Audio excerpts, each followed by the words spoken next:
C'est une amie qui m'a orientée vers cette méthode alors qu'elle savait que j'étais déjà en thérapie dans le cadre d'un divorce qui était un peu difficile. Donc elle m'a conseillé plus une personne que la méthode au départ. Donc je voulais essayer de voir si ça pouvait m'aider car la situation me procurait beaucoup de stress à l'époque et j'avais besoin d'essayer autre chose au-delà d'une thérapie conventionnelle pour m'aider à diminuer le stress et la panique. On peut même parler de panique à l'époque. J'ai décidé de suivre la méthode Vitoz suite à un deuil qui m'a déstabilisée, mais aussi au stress, au surmenage, au manque de confiance en moi et à un état dépressif. Cela m'a été conseillé par une personne qui l'avait elle-même pratiqué.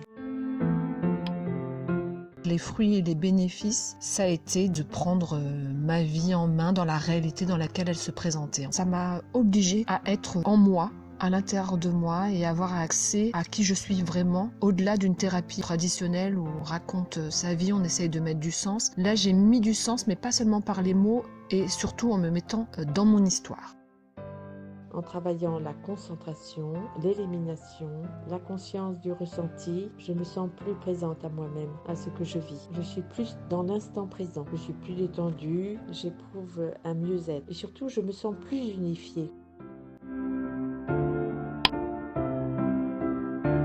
Eh bien, je ne cherchais pas du tout ça au départ. J'étais venue pour être aidée dans le cadre d'un divorce un peu compliqué et j'ai obtenu d'autres fruits, d'autres bénéfices beaucoup plus larges que ce qui était prévu initialement. Ça m'a énormément apporté, bien plus profondément que ce que j'avais imaginé et au-delà des exercices vitaux. Je pense que ça m'a donné une consistance que j'avais déjà à l'intérieur de moi mais à laquelle je n'accédais pas.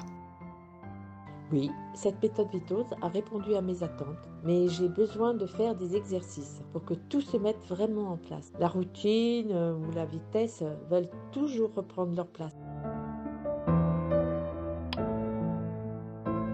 Ce qui m'aide beaucoup, c'est se positionner, se différencier de l'autre, donc être dans sa base, et les exercices de respiration. Ça m'aide parce que j'ai appris grâce à cet accompagnement-là que physiquement je réagissais autant, voire plus qu'émotionnellement parlant. Je prends le temps de m'installer, de ressentir les points d'appui et m'accueillir comme je suis. Je travaille la respiration, le toucher, la vue, l'odeur, l'écoute des sons. Je fais très souvent le 1 vers moi. Cela m'unifie.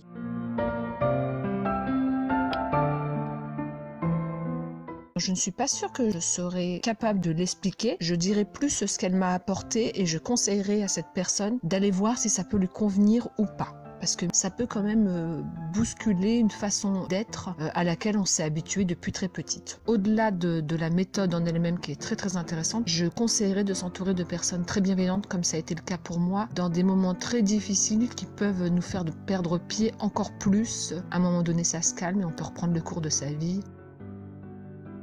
Dans mon entourage, peu de personnes la connaissent et c'est difficile à expliquer.